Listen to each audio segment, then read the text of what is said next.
देखो बीमारी का नाम देखने को मिलता है into susception.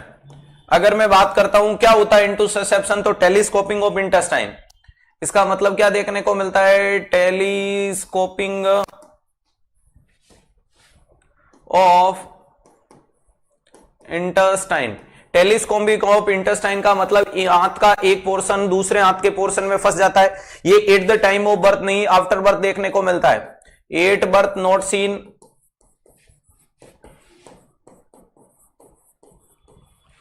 After birth present.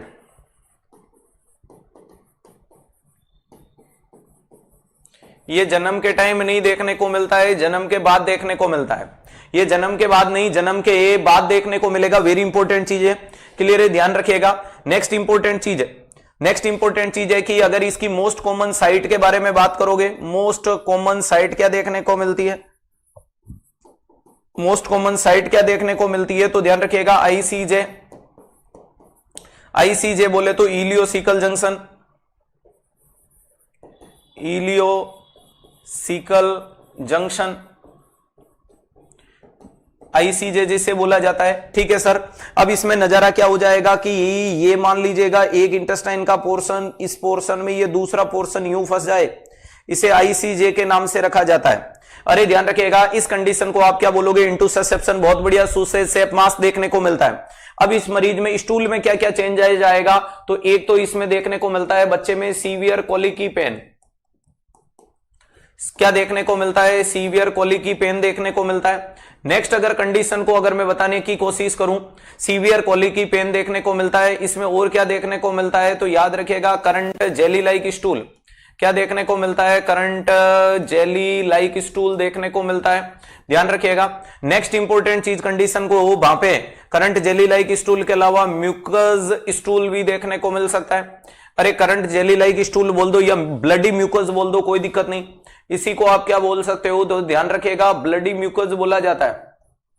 क्या बोला जाता है, ब्लडी म्यूकस के नाम से बताया जाता है। नेक्स्ट इंपॉर्टेंट चीज को आगे की तरफ देखने की कोशिश करें कि सर इसमें कैसा मास होता है, तो ध्यान रखिएगा सॉसेज शेप मास, ध्यान रखिएगा शेप मास देखने को मिलता है, यानी हार्ड मास पेल्पेशन में देखने को मिलेगा। अब इस बच्चे में ये सारी की सारी कंडीशन के सिम्टम आएंगे। अगर ऐसे सिम्टम लेकर के आए तो आप घर वालों से पूछोगे कि क्या जन्म पे था या जन्म के बाद था। ध्यान रखिएगा, जन्म के टाइम था या जन्म के बाद देखने को मिल रहा था, तो बोलना बाद में देखने को मिला था। ये इसका क्लासिकल फीचर्स है। डायग्नोसिस के लिए प्यारे दोस्तों आप इस मरीज को कहां ले जाओगे, यूएसजी के लिए ले जाओगे, और इसके बाद में आप मैनेजमेंट की तरफ आगे बढ़ोगे। मैनेजमेंट, अगर प्यारे दोस्तों मैं बात करता हूं कि इसका मैनेजमेंट क्या देखने को मिलता है, तो कई बार तो ये सेल्फ रिजोल्व हो जाता है। क्या हो जाता है, सेल्फ रिजोल्व। और सेल्फ रिजोल्व का मतलब ये अपने आप ठीक हो गया।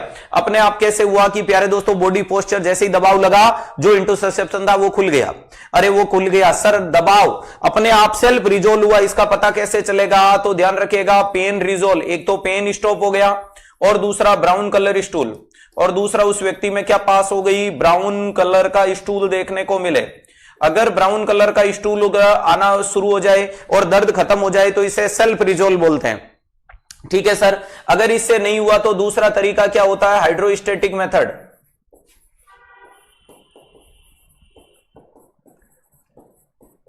हाइड्रोस्टेटिक मेथड का मतलब आप एक कैथेटर होगा, अरे ट्यूब और कैथेटर, ध्यान रखिएगा। आप इस कंडीशन में जाने की कोशिश कीजिएगा।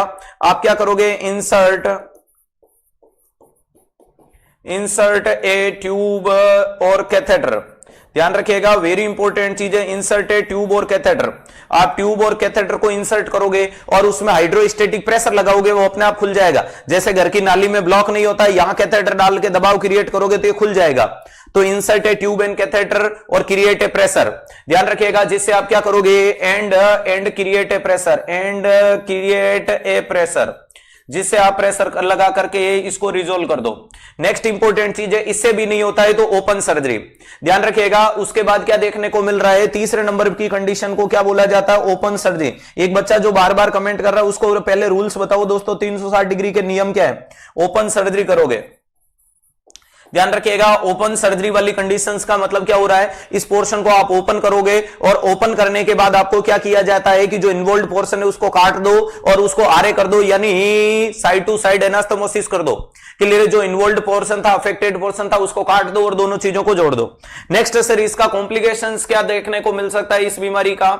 अगर आपने कोई भी सावधानी की तरफ आगे नहीं बढ़े तो याद रखिएगा रप्चर हो सकता है।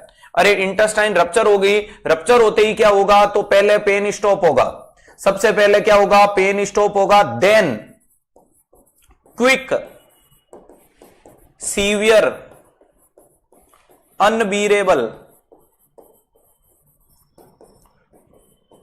Pen persistent present.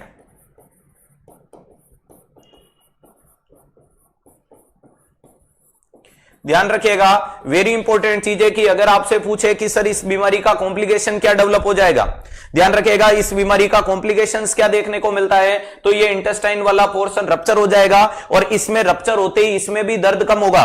तो सिर्फ दर्द कम होने से कुछ नहीं होगा, दर्द कम हो और उसके साथ में ब्राउन कलर स्टूल आए तब तो समझ लेना रिजोल्व हुआ, और सिर्फ दर्द कम हुआ और अगले ही सेकंड वापस से सीवियर दर्द देखने को मिला तो समझ लेना कि मामला बड़ा गंभीर है। अब इसके रप्चर होने के बाद क्या हो सकता है, पेरिटोनाइटिस।